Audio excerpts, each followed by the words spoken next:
ಮೊನ್ನೆ ರಾತ್ರಿ ಕಲಬುರಗಿ ನಗರದ ಸಬರ್ಬನ್ ಪೊಲೀಸ್ ಸ್ಟೇಷನ್ ಲಿಮಿಟ್ಸಲ್ಲಿ ಬರುವ ಕಲ್ಹಂಗರ ಗ್ರಾಮದಲ್ಲಿ ಒಂದು ಕೊಲೆ ಪ್ರಕರಣ ವರದಿಯಾಗಿರುತ್ತೆ.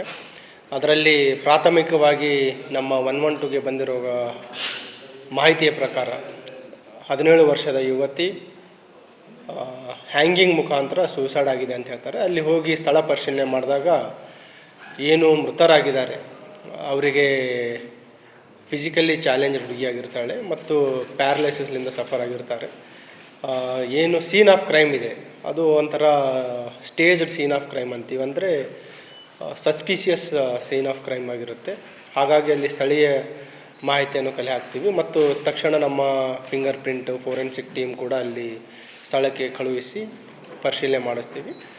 ಏನು ಮೃತರಾಗಿದ್ದಾರೆ, ಮೃತರ ತಾಯಿ ದೂರನ್ನು ನೀಡಿದ್ದಾರೆ. ದೂರಲ್ಲಿ ಏನು ಉಲ್ಲೇಖ ಮಾಡಿದ್ದಾರೆ ಅಂತಂದರೆ, ಆ ಸೀನ್ ಆಫ್ ಕ್ರೈಮಲ್ಲಿ ಒಂದು ಡೆತ್ ನೋಟ್ ಇರುತ್ತೆ ಮತ್ತು ಇವರೇನು ಮೃತರಾಗಿದ್ದಾರೆ ಆ ಕುಟುಂಬಕ್ಕೆ ಪಕ್ಕದ ಜಮೀನಿನವ್ರ ಜೊತೆ ಸುಮಾರು ವರ್ಷಗಳಿಂದ ವಾಗ್ವಾದ ಇದೆ. ಅವರು ಹೊಲಕ್ಕೆ ಹೋಗಲಿಕ್ಕೆ ದಾರಿ ಬಿಡ್ತಾ ಇಲ್ಲ. ಸೊ ಅವರೇ ಏನಾದರೂ ಮಾಡಿರ್ಬೋದು ಅಂತಂದು ಅವರು ಕೊಲೆ ಪ್ರಕರಣ ದೂರನ್ನು ನೀಡಿರ್ತಾರೆ. ಆಮೇಲೆ ನಾವೆಲ್ಲ ಸ್ಥಳ ಪರಿಶೀಲನೆ ಮಾಡಿ ಯಾರ ಮೇಲೆ ಅನುಮಾನ ಇದೆ ಅಂತ ಅವ್ರು ಹೇಳಿದ್ರು. ಅವ್ರ ಬಗ್ಗೆನೂ ಕೂಡ ಸ್ಥಳೀಯ ACP ಸಬರ್ಬನ್ ಅವರು ಮತ್ತು ಇನ್ಸ್ಪೆಕ್ಟರ್ ಸಬರ್ಬನ್ ಮತ್ತು ಅವರ ಟೀಮ್ ಎಲ್ಲ ಆಯಾಮಗಳಲ್ಲಿ ಮಾಹಿತಿಯನ್ನು ಕಲೆ ಹಾಕ್ತಾರೆ. ಮತ್ತು ತನಿಖೆಯಿಂದ ತಿಳಿದು ಬಂದಿರೋ ಪ್ರಕಾರ ಏನು ಮೃತಳ ತಂದೆ ಇದ್ದಾರೆ, ಮೃತಳ ತಂದೆನೇ ಈ ಒಂದು ಕೊಲೆ ಮಾಡಿರೋದು ಬೆಳಕಿಗೆ ಬರುತ್ತೆ. ಮೃತಳ ತಂದೆ ಹೆಸರು ಗುಂಡೇರಾಯ್ ಅಂತ, ತಂದೆ ಚಂದ್ರಶಾ, ಸುಮಾರು 42 ವರ್ಷ. ಅವರು ಅಗ್ರಿಕಲ್ಚರ್ ಮಾಡ್ತಾರೆ. ಅವ್ರಿಗೂ ಕೂಡ ಲೆಫ್ಟ್ ಲೆಗ್ ಫಿಸಿಕಲಿ ಚಾಲೆಂಜ್ ಇದ್ದಾರೆ. ಅವರು ಚಿಕ್ಕ ವಯಸ್ಸಲ್ಲೇ ಸ್ಕೂಲಲ್ಲಿ ಬಿದ್ದು ಅದನ್ನು ಗಾಯ ಆಗಿದೆ. ಈ ಅವರ ವಿಚಾರಣೆಯಿಂದ ತಿಳಿದು ಬಂದಿದ್ದೇನೆಂತಂದರೆ, ಏನು ಈಗ ಸುಮಾರು ವರ್ಷಗಳಿಂದ ಈ ಜಮೀನಿನ ವಿವಾದ ನಡೀತಾ ಇದೆ, ಅದಕ್ಕೆ ಒಂದು ತಾರ್ಕಿಕ ಅಂತ್ಯ ಹಾಡಲಿಕ್ಕೆ ಒಂದು ಏನು ಫಿಸಿಕಲಿ ಚಾಲೆಂಜಿನ ಮಗಳಿದ್ದಾಳೆ, ಅವಳನ್ನು ಬಳಸ್ಕೊಳ್ಳಲಿಕ್ಕೆ ಟ್ರೈ ಮಾಡ್ತಾರೆ. ಡೆತ್ ನೋಟ್ ಬರೆದಿದ್ದು ಕೂಡ ತಂದೆನೇ. ಅದರಲ್ಲಿ ಕೆಲವು ಬ್ರೋಕನ್ ಸೆಂಟೆನ್ಸಸ್ ಮುಖಾಂತರ ಡೆತ್ ನೋಟ್ ಬರೆದಿದ್ದಾರೆ ಮತ್ತು ಆಮೇಲೆ ಅದರಲ್ಲಿ ಸೈನ್ ಮಾತ್ರ ವಿಕ್ಟಿಮ್ ಏನು ಮೃತಳಾಗಿದ್ದಾಳೆ ಅವಳು ಸೈನ್ ತೊಗೊಂಡಿದ್ದಾರೆ. ಅದರಲ್ಲಿ ಇವರ ಸಾವಿಗೆ ಬೇಸಿಕಲಿ ಸೂಯಿಸೈಡ್ ಥರ ಬಿಂಬಿಸಲಿಕ್ಕೆ ಟ್ರೈ ಮಾಡಿದ್ದಾರೆ. ಅವರು ಆತ್ಮಹತ್ಯೆಗೆ ಪ್ರಚೋದನೆ ನೀಡಿದ್ದು ಆ ಪಕ್ಕದ ಜಮೀನವರು ಅಂತ. ಇದು ಆ ಯುವತಿಗೆ ಯಾವ ರೀತಿ ಇವರು ಕನ್ವಿನ್ಸ್ ಮಾಡಿದ್ದಾರೆ ಅಂತ ನೋಡಿದರೆ, ಈ ಸುಮಾರು ವರ್ಷಗಳಿಂದ ಈ ಜಮೀನಿನ ವಾದ ಕೊನೆ ಆಗ್ತಾ ಇಲ್ಲ. ಸೊ ನೀನು ನಾನು ಪ್ರಾಣ ಕಳ್ಕೊಳ್ಳೋಣ, ಅಟ್ಲೀಸ್ಟ್ ನಮಗೆ ಏನು ಮಗ ಇದ್ದಾನೆ, ಈಗೇನು ಇವರು ಆರೋಪಿ ಇದ್ದಾರೆ, ಆರೋಪಿಗಳಿಗೆ ಒಟ್ಟು 3 ಜನ ಮಕ್ಕಳಿದ್ದಾರೆ, 2 ಹೆಣ್ಮಕ್ಳು ಮತ್ತು 3ನೇವನು ಹುಡುಗ ಇದ್ದಾನೆ, 5ನೇ ತರಗತಿಯಲ್ಲಿ ಓದ್ತಾ ಇದ್ದಾನೆ. ಸೊ ಅಟ್ಲೀಸ್ಟ್ ಅವ್ರ ಮೇಲೆ ಪ್ರಕರಣ ದಾಖಲಿಸಿ ಅವ್ರಿಗೇನಾರ ಜೈಲಿಗೆಲ್ಲ ಹೋಗಿದರೆ ಏನು ಜಮೀನಿನ ಇಶ್ಯೂ ಇದೆ ಅದು ಸಾಲ್ವ್ ಆಗುತ್ತೆ ಅಂತ ಹೇಳಿ ಅದನ್ನು ಕನ್ವಿನ್ಸ್ ಮಾಡ್ತಾರೆ. ಸೊ ಅಲ್ಲಿ ಯುವತಿಗೆ ಹುಡುಗಿಗೆ ಮಗಳಿಗೆ ಹೇಳಿದ್ದೇನೆಂತಂದರೆ, ನೀನು ಆತ್ಮಹತ್ಯೆ ಮಾಡ್ಕೊ, ನಿನ್ನ ಜೊತೆ ನಾನು ಆತ್ಮಹತ್ಯೆ ಮಾಡ್ಕೊತೀನಿ. ಆ ರೀತಿ ಡೆತ್ ನೋಟಲ್ಲಿರುವಂಥದ್ದು ನಮ್ಮಿಬ್ಬರ ಸಾವಿಗೆ ಇವರು ಪಕ್ಕದ ಜಮೀನವ್ರ ಕಾರಣ ಅನ್ನೋ ರೀತಿ ಬರೆದಿದ್ದಾರೆ. ಸೊ ಇವಳಿಗೆ ಏನು ಕಂಪ್ಲೀಟ್ ಅದನ್ನು ಸೀನ್ ಆಫ್ ಕ್ರೈಮಲ್ಲಿ ಏನೇನು ಈ ಬ್ಯಾರಲ್ ಯೂಸ್ ಮಾಡುವಂಥದ್ದು, ಪ್ಲಾಸ್ಟಿಕ್ ಬ್ಯಾರಲ್ ಯೂಸ್ ಮಾಡಿದ್ದಾರೆ, ಹಗ್ಗ ಯೂಸ್ ಮಾಡಿರುವಂಥದ್ದು, ಪ್ರತಿಯೊಂದಕ್ಕೂ ಇವರು ಅರೇಂಜ್ ಮಾಡಿರುವಂಥದ್ದು. ಮತ್ತು ಹ್ಯಾಂಗ್ ಆದ ನಂತರ ಮನೆ ಬಿಟ್ಟು ತಪ್ಪಿಸ್ಕೊಂಡು ಹೋಗಿ ಮತ್ತೆ ಇವರು ಸ್ನೇಹಿತರ ಜೊತೆ ಹೋಗಿದ್ದಾರೆ. ಯಾವುದೇ ರೀತಿ ಇವರಿಗೆ ಮನೆಯವ್ರಿಗೆ ಗುರ್ತಿರ್ಲಾರ್ದ ರೀತಿ. ಆಮೇಲೆ ಫ್ಯಾಮಿಲಿ ಮೆಂಬರ್ಸ್ ಇವರಿಗೆ ಕರೆ ಮಾಡಿ ಈ ರೀತಿ ಮಗಳು ಆತ್ಮಹತ್ಯೆ ಮಾಡ್ಕೊಂಡಿದೆ ಅಂದಾಗ ಆವಾಗ ಸ್ಥಳಕ್ಕೆ ಧಾವಿಸಿ ಬರ್ತಾರೆ. ಸೊ ನಮಗೆ ದೊರೆತ ಏನೇನು ಎವಿಡೆನ್ಸಸ್ ಇದೆ, first staged scene of crime ಅಥವಾ suspicious scene of crime.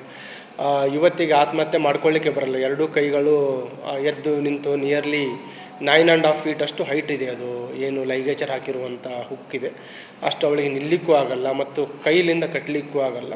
So ಹಾಗಾಗಿ ಅನುಮಾನಾಸ್ಪದ ಬಂದ ನಂತರ ಸ್ಥಳಕ್ಕೆ ನಾನು ಹೋಗಿದ್ದೆ, ಈ DCP ಹೋಗಿದ್ದರು ಮತ್ತು ನಮ್ಮ ಫೋರೆನ್ಸಿಕ್ ಟೀಮ್ಸ್ ಎಲ್ಲ ಹೋಗಿದ್ದರು. ಸೊ ಈ ಒಂದು ರೀಸನ್ ಕೊಲೆ ಮಾಡಲಿಕ್ಕೆ ಆ ಒಂದು ತುಂಬ ನೋವಿನ ಒಂದು ರೀಸನ್ ಕಂಡು ಬರುತ್ತೆ. ಬಟ್ ಇದರಲ್ಲಿ ಏನು ಮೃತಳಾಗಿದ್ದಾಳೆ, ಅವಳಿಗೆ ನ್ಯಾಯ ಕೊಡಬೇಕಾಗಿರುವಂಥ ಜವಾಬ್ದಾರಿ ನಮ್ಮೆಲ್ಲರದಿದೆ. ಈಗಾಗಲೇ ಅವಳ ತಂದೆಗೆ ಅರೆಸ್ಟ್ ಮಾಡಿದ್ದೀವಿ ಮತ್ತು ಏನು ಹ್ಯಾಂಡ್ ರೈಟಿಂಗಲ್ಲಿ ನಮಗೆ ಡೆತ್ ನೋಟ್ ಸಿಕ್ಕಿದೆ ಅದನ್ನು ಕೂಡ ಪರಿಶೀಲನೆ ಮಾಡ್ತಾಯಿದ್ದೀವಿ. ಅಲ್ಲಿ ಇನ್ನೊಂದು ಏನಂತಂದರೆ, ನಮಗೆ 2 ಪೇಜ್ ನೋಟ್ ಸಿಕ್ಕಿದೆ. ಡೆತ್ ನೋಟ್ಸು 2 ಇದೆ. ಒಂದು ಇವರೇನು ಮಗಳಿದ್ದಾಳೆ, ಮಗಳ ಹೆಸರಲ್ಲಿ ಒಂದು ಡೆತ್ ನೋಟ್ ಸಿಕ್ಕಿದೆ. ಇನ್ನೊಂದು ತಾಯಿ ಒಬ್ಬರಿದ್ದರು, ಅವರು ಈ ವರ್ಷ ಜನವರಿ ತಿಂಗಳಲ್ಲಿ ಮೃತರಾಗಿದ್ದಾರೆ. ಅವರ ಮೃತ ಟೈಮಲ್ಲಿನೂ ಕೂಡ ಒಂದು ಡೆತ್ ನೋಟ್ ಬರೆದಿದ್ದಾರೆ. ಆ ಡೆತ್ ನೋಟಿಗೆ ತಾಯಿಯ ಫಿಂಗರ್ ಪ್ರಿಂಟ್ ಅಂದರೆ ಥಂಬ್ ಇಂಪ್ರೆಷನ್ ತೊಗೊಂಡಿದ್ದಾರೆ. ಬೇಸಿಕಲಿ ಆ ಟೈಮಲ್ಲಿನೂ ಕೂಡ ಈ ಪಕ್ಕದ ಜಮೀನರ ಮೇಲೆ ಒಂದು ಲೀಗಲ್ ಆ್ಯಕ್ಷನ್ಗೆ ಅವರಿಗೆ ಗುರಿಪಡಿಸ್ಬೇಕಂತ ಮಾಡಿದ್ರು ಅನಿಸುತ್ತೆ. ಸೊ ಈಗಾಗಲೇ ಅವುಗಳನ್ನೆಲ್ಲ ನಾವೆಲ್ಲ ವೈಜ್ಞಾನಿಕವಾಗಿ ಮತ್ತು ಟೆಕ್ನಿಕಲಿ ತಾಂತ್ರಿಕವಾಗಿ ಏನು ತನಿಖೆ ಮಾಡೋಕ್ಕೆ ಅದೆಲ್ಲ ಮಾಡ್ತಾಯಿದ್ದೀವಿ. ಈಗ ವಿತಿನ್ 24 hours ಏನು ನೈಜತೆ ಏನಿದೆ, ಏನು ಅಬೇಟ್ಮೆಂಟ್ ಟು ಸುಯಿಸೈಡ್ ಅಂತ ಅವರು ಪ್ರತಿಬಿಂಬಿಸ್ತಾ ಇದ್ದರು, ಅದು ಅಬೇಟ್ಮೆಂಟ್ ಟು ಸುಯಿಸೈಡ್ ಅಲ್ಲ, ಅದು ಒಂದು ಪ್ಲ್ಯಾಂಡ್ ಮರ್ಡರ್ ಥರ ಬಂದಿರೋದ್ರಿಂದ ಈಗಾಗಲೇ ಮೃತಳ ತಂದೆಗೆ ಅರೆಸ್ಟ್ ಮಾಡ್ತಾ ಇದ್ದಾರೆ ಮತ್ತು ಅವರನ್ನು ಪೊಲೀಸ್ ಕಸ್ಟಡಿ ತೆಗೆದುಕೊಂಡು ಹೆಚ್ಚಿನ ಒಂದು ವಿಚಾರಣೆ ಕೂಡ ಮಾಡೋರಿದ್ದಾರೆ.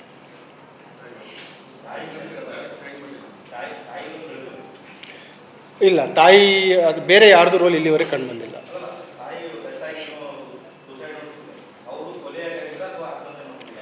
ಅವ್ರದ್ದು ವಯಸ್ಸಹಜ ಸಾವಾಗಿದೆ.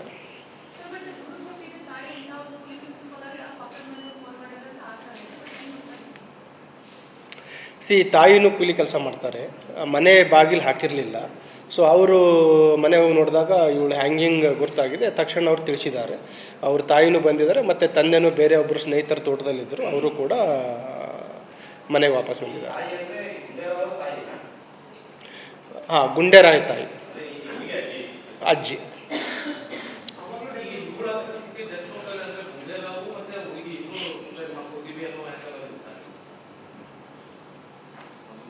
ಆ ರೀತಿ ಕನ್ವಿನ್ಸ್ ಮಾಡಿದ್ದಾರೆ ಮಗಳಿಗೆ. ಸೊ ನಮ್ಮಿಬ್ಬರ ಸಾವಿಯಂತಿಗೆ ಅಂತ ಬರೆದಿದ್ದಾರೆ. ಸೊ ಮಗಳಿಗೆ ಹೇಳಿದ್ದೇನಂತಂದರೆ, ನೀನು ಸಾಯಿ ನಾನು ಸಾಯೋಣ, ನಮ್ಮ ಸಾವಿಗೆ ಅವರೇ ಕಾರಣ ಅಂತ ಹೇಳೋಣ. ಮತ್ತು ಅವ್ರ ಮೇಲೆ ಅಬೇಟ್ಮೆಂಟು ಸುಯಿಸೈಡ್ ಆದಾಗ ಸ್ಟ್ರಾಂಗ್ ಕೇಸ್ ಆಗುತ್ತೆ, ಅವ್ರು ಜೈಲಿಗೆ ಹೋಗ್ತಾರೆ. ಆವಾಗ ಆಟೋಮೆಟಿಕ್ ನಮಗೆ ದಾರಿ ಮಾಡ್ಕೋಬೋದು. ಮತ್ತು ಅಟ್ಲೀಸ್ಟ್ ಅದು ಏನು 2.5 ಎಕರೆ ಜಮೀನಿದೆ, ಮಗನಿಗೆ ಅಟ್ಲೀಸ್ಟ್ ಅವನು ನೆಮ್ಮದಿಯಿಂದ ಬದುಕ್ಬೋದು ಅಂತಿದೆ. ಅವ್ರಿಗಿರೋಂಥ ಆಸ್ತಿ ಅಂದರೆ ಬರೀ 2.5 ಎಕರೆ ಜಮೀನು ಊರಲ್ಲಿ.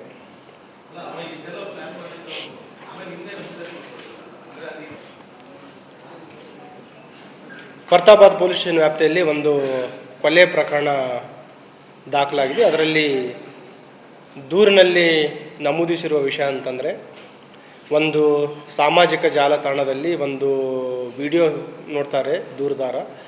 ಅದರಲ್ಲಿ ಏನು ಸಂಭಾಷಣೆ ಆಗಿದೆ, ಸಂಭಾಷಣೆಯಲ್ಲಿ ಇರುವ ಅಂಶ ಏನಂತಂದರೆ, ಒಬ್ಬ ಆರೋಪಿ ಒಂದು ಸುಪಾರಿ ಮರ್ಡರ್ ಬಗ್ಗೆ ಚರ್ಚೆ ಮಾಡ್ತಾನೆ ಮತ್ತು ಆ ಸುಪಾರಿಗೆ ಪಡೆದುಕೊಂಡಿರುವಂಥ ಹಣ ಇನ್ನೂ ಕಂಪ್ಲೀಟಾಗಿ ಪೇಮೆಂಟ್ ಆಗಿರಲ್ಲ, ಭಾಗಶಃ ಇನ್ನೂ ಡ್ಯೂ ಇರುತ್ತೆ. ಅದಕ್ಕೆ ಯಾರು ಅವರಿಗೆ ಸುಪಾರಿ ಕೊಟ್ಟಿದ್ರು ಅವರಿಗೆ ಹಣದ ಬೇಡಿಕೆ ಇಡ್ತಾನೆ. ಸೊ ಇದನ್ನೆಲ್ಲ ನೋಡಿದರೆ ಏನು ದೂರುದಾರರ ಸಹೋದರ ಇದ್ದಾನೆ, ಸಹೋದರನಿಗೆ ಒಟ್ಟು 5 ಜನ ಆರೋಪಿಗಳು ಸೇರಿ ಕೊಲೆ ಮಾಡಿ ಅವನನ್ನು ಆ ಕೊಲೆ ಮಾಡಿರುವ ಸಾಕ್ಷ್ಯನೂ ಕೂಡ ನಾಶ ಮಾಡಿದರಂಥ ಒಂದು ದೂರನ್ನು ನೀಡಿರ್ತಾರೆ. ಆ ದೂರಿನ ಆಧಾರದ ಮೇರೆಗೆ ಫರ್ತಾಬಾದ್ ಪೊಲೀಸ್ ಸ್ಟೇಷನ್ನಲ್ಲಿ ಕೊಲೆ ಮತ್ತು ಸಾಕ್ಷ್ಯನಾಶ ಸೆಕ್ಷನ್ಗಳ ಅಡಿಯಲ್ಲಿ ದೂರು ದಾಖಲಾಗಿದೆ. ಈಗಾಗಲೇ ACP ಸಬರ್ಬನ್ ಮತ್ತು ಇನ್ಸ್ಪೆಕ್ಟರ್ ಫರ್ತಾಬಾದ್ ಮತ್ತು ಅವರ ಟೀಮ್ 5 ಜನ ಆರೋಪಿಗಳನ್ನು ವಶಪಡಿಸಿಕೊಳ್ಳುವಲ್ಲಿ ಮತ್ತು ಘಟನೆಯ ಬಗ್ಗೆ ಹೆಚ್ಚಿನ ಮಾಹಿತಿಯನ್ನು ಕಲೆ ಹಾಕುವಲ್ಲಿ ಯಶಸ್ವಿಯಾಗಿದ್ದಾರೆ. ಏನು ದೂರಿನಲ್ಲಿ ನಮೂದಿಸಿದ್ದಾರೆ ಅದರಲ್ಲಿರುವ ಅಂಶಗಳು ಸತ್ಯವಾಗಿರೋ ರೀತಿ ಕಾಣಿಸ್ತಾ ಇದೆ. ಇದರಲ್ಲಿ ಕೆಲವು ನಮಗೆ ಚಾಲೆಂಜ್ ಇರುವಂಥದ್ದು, ಈ ಘಟನೆ ಆಗಿರೋದು 2016-17 ಅಂತ ಹೇಳಿದ್ದಾರೆ, ಮಾರ್ಚ್-ಏಪ್ರಿಲ್ ತಿಂಗಳಲ್ಲಿ. ಈಗೇನು ಅವರು ಆ ಟೈಮಲ್ಲಿ ಕೊಲೆ ಆಗಿರೋದನ್ನು ಮರೆಮಾಚಿ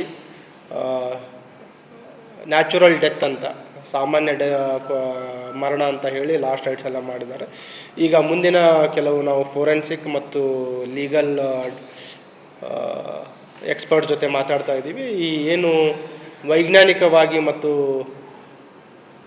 ತಾಂತ್ರಿಕವಾಗಿ ಮತ್ತು ಏನು ನಮ್ಮದು ಫೋರೆನ್ಸಿಕ್ ಇನ್ವೆಸ್ಟಿಗೇಷನ್ ಇದೆ ಅದ್ರ ಬಗ್ಗೆ ಕೆಲವು ನಿರ್ದೇಶನಗಳನ್ನು ನೀಡಿದ್ದೀವಿ. ಈಗಾಗಲೇ ಆರೋಪಿಗಳನ್ನು ವಶಕ್ಕೆ ಪಡಿಸ್ಕೊಳ್ಳಲಾಗಿದೆ ಮತ್ತು ನ್ಯಾಯಾಂಗ ಬಂಧನಕ್ಕೆ ಕಳುಹಿಸಲಾಗಿದೆ.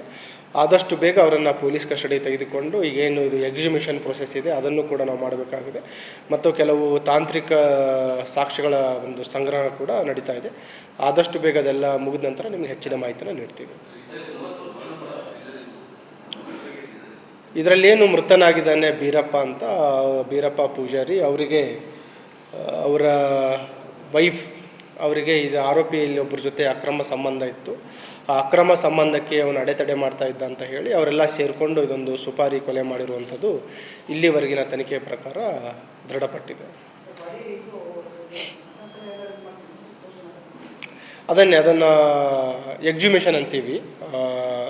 ಎಕ್ಸಿಕ್ಯೂಟಿವ್ ಮ್ಯಾಜಿಸ್ಟ್ರೇಟ್ ಮುಖಾಂತರ ಕೋರ್ಟ್ ಪರ್ಮಿಷನ್ ತೊಗೊಂಡು ಎಕ್ಸಿಕ್ಯೂಟಿವ್ ಮ್ಯಾಜಿಸ್ಟ್ರೇಟ್ ಮುಖಾಂತರ ಅದನ್ನು ಎಕ್ಸಿಕ್ಯೂಟ್ ಮಾಡಬೇಕಾಗುತ್ತೆ. ಅದರ ನಂತರ ಏನು ವೈಜ್ಞಾನಿಕವಾಗಿ ಏನೇನು ನಾವು ಸಾಕ್ಷಿ ಸಿಗುತ್ತೆ ಅದನ್ನು ನೋಡಬೇಕಾಗಿದೆ ಮತ್ತು ಕೆಲವು ಎಕ್ಸ್ಟ್ರಾ ಜುಡಿಷಿಯಲ್ ಕನ್ಫೆಷನ್ಸ್ಗಳ ಬಗ್ಗೆಯೂ ಕೂಡ ನಾವು ತನಿಖೆಯಲ್ಲಿ ಅಳವಡಿಸ್ಕೊಳ್ತಾ ಇದ್ದೀವಿ ಮತ್ತು ಕೆಲವು ನಮಗೆ ಡಿಜಿಟಲ್ ಎವಿಡೆನ್ಸಸ್ ಬಗ್ಗೆಯೂ ಕೂಡ ನಾವು ಸಾಕ್ಷಿ ಕಲೆ ಹಾಕ್ತಾಯಿದ್ದೀವಿ. ಅವೆಲ್ಲದರ ಮೇರೆಗೆ ಈ ಆರೋಪಿಗಳು ಯಾವಾಗ ಪ್ಲ್ಯಾನ್ ಮಾಡಿದರು, ಎಷ್ಟು ಹಣಕ್ಕೆ ಬೇಡಿಕೆ ಇಟ್ಟಿದ್ರು, ಎಷ್ಟು ಹಣ ಸಂದಾಯ ಆಗಿತ್ತು, ಎಷ್ಟು ಹಣದ ಇನ್ನೂ ಬಾಕಿ ಇದೆ ಮತ್ತು ಯಾವ ರೀತಿ ಪ್ಲ್ಯಾನ್ ಮಾಡಿದ್ರು ಅದರೆಲ್ಲದರ ಬಗ್ಗೆಯೂ ಕೂಡ ನಾವು ಹೆಚ್ಚಿನ ಒಂದು ಮಾಹಿತಿಯನ್ನು ತನಿಖೆ ಮುಖಾಂತರ ತಿಳ್ಕೊಳ್ಬೇಕಾಗಿದೆ.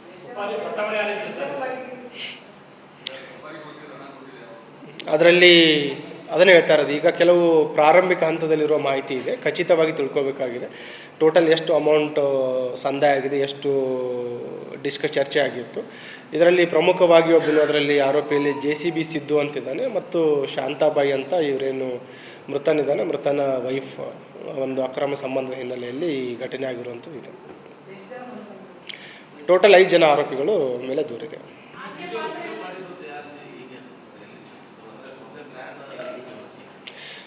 ಫಸ್ಟ್ ಅವರು ಇವನಿಗೆ ಕೆಲವು ಮಾತ್ರೆಗಳ ಮುಖಾಂತರ ಕೊಲೆ ಮಾಡಲಿಕ್ಕೆ ಪ್ರಯತ್ನ ಮಾಡ್ತಾರೆ, ಅದರಿಂದ ಆಗಲ್ಲ. ಆಮೇಲೆ ಕುಡಿಸಿ ಪಾರ್ಟಿ ಮಾಡ್ತಾರೆ. ಆ ಟೈಮಲ್ಲಿ ಅವನಿಗೆ ಕತ್ತಿಚುಕಿ ಕೊಲೆ ಮಾಡಿರೋ ಬಗ್ಗೆ ಹೇಳಿದ್ದಾರೆ, ಸ್ಟ್ರಾಂಗ್ಯುಲೇಷನ್ಸ್. ಅವ್ರ ಮೇಲೂ ದೂರಿದೆ.